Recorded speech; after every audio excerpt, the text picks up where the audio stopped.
سلام دوستان، امیدوارم که خوب باشید. من امروز برگشتم تا در رابطه با یه موضوع خیلی مهم با هم دیگه صحبت کنیم.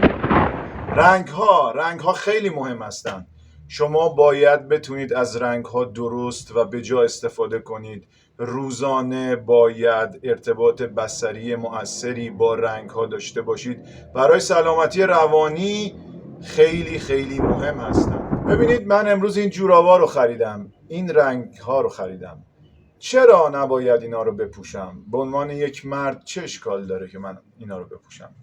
زن و مرد فرقی نداره، همه میتونن از رنگ استفاده کنن. برای اینکه رنگ درست رو انتخاب کنید باید اون پیراهن، شلوار، جوراب یا هر چیز دیگه ای رو که میخواید بخرید اول بذارید روی رنگ پوستتون، هم صورت هم دست.